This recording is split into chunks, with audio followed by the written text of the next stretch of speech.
ಒಂದು ಸೈಡ್ ತಂದೆ ದೇವರೇಶ್ವರನ ನಾಮದಲ್ಲಿ ಪವಿತ್ರಾತ್ಮನ ಸಾಧು ಕತ್ತನೆ ಬಾಧಕ್ಕೆ ಬಂದಿದ್ದಾನೆ. ಈ ರಾಜಶೇಖರ್ ಎಂಬುದಾಗಿರುವ ಈ ತಂದೆಯವರ ಸೌಖ್ಯಕ್ಕೆ ಪ್ರಾರ್ಥಿಸ್ತಾ ಇದ್ದಾನೆ.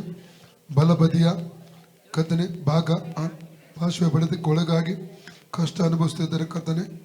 ಈ ಬಾಡಿದ್ದು ಈ ಕೈದು ನರಗಳ ಮೇಲೆ, ಮಾಂಸದ ಮೇಲೆ, ಎಲುಬಿನ ಮೇಲೆ ಬ್ಲಡ್ ಸೌಖ್ಯ ಪ್ರಕಟ ಆಗಲಿ ಕರ್ತನೆ. ಈ ಕಾಲಿನ ಮೇಲೆ, ಈ ಸೊಂಟದ ಕೆಳಗಿನ ಭಾಗದಲ್ಲಿ ಇರುವಂಥ ವೇದನೆ ಕೂಡ ಬಿಟ್ಟು ಹೋಗಬೇಕು.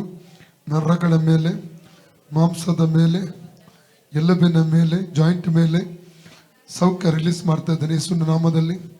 ಆ ವೇದನೆ ಬಿಟ್ಟು ಹೋಗಲಿ. Out in name of Jesus ಬಿಟ್ಟು ಹೋಗಲಿ. ಸೌಖ್ಯ ಭಾಗ ಲೂಕ 19 ಹಾವುಗಳನ್ನು, ಚೇಳುಗಳನ್ನು, ವೈರ್ಯ ಸಮಸ್ತ ಬಲವನ್ನು ತುಳಿದಿಗೆ ಅಧಿಕಾರ ಶಕ್ತಿ ನನ್ನ ಹೆಸರನ್ನ ಕೊಟ್ಟಿದ್ದಾನೆ. ಆದ್ದರಿಂದ ಅದಕ್ಕೆ ಕೇಳು ಮಾಡುವುದಿಲ್ಲ ಮೆಸೊಳಿದ್ದಾನೆ. ಹಾವುಗಳನ್ನು, ಚೇಳುಗಳನ್ನು, ವೈರ್ಯ ಸಮಸ್ತ ಬಲವನ್ನು ತುಳಿದಿಗೆ ಅಧಿಕಾರ ಶಕ್ತಿ ನಡೆಸಿಕೊಟ್ಟಿದ್ದಾನೆ. ಆದ್ದರಿಂದ ಅದಕ್ಕೆ ಕೇಳು ಮಾಡಿಸೋದಾನೆ. ಫ್ರೀ ಇದ್ರೆ ಮುಚ್ಚಿ ಸೌಖ್ಯವಾಗಲಿ. ನಾವು ಬಿಟ್ಟು ಹೋಗಿ ಫ್ರೀ ಆಗಲಿ. ಈಗ ನೋಡಿ ಒಳ್ಳೆದೇ ಪಂಡ್ಲೆ. ಯೇಸುವೆ ನಿನಗೆ ಸ್ತೋತ್ರ. ಯೇಸುವೆ ನಿನಗೆ ಸ್ತುತಿ. ಯೇಸುವೆ ನನಗೆ ಸೌಖ್ಯ ಕೊಟ್ಟದಕ್ಕಾಗಿ ಸ್ತೋತ್ರ. ವ್ಯತ್ಯಾಸ ಮಾತ್ರ ಪಾತ್ರೆ ವ್ಯತ್ಯಾಸ ಅದೇ. ಓಕೆ.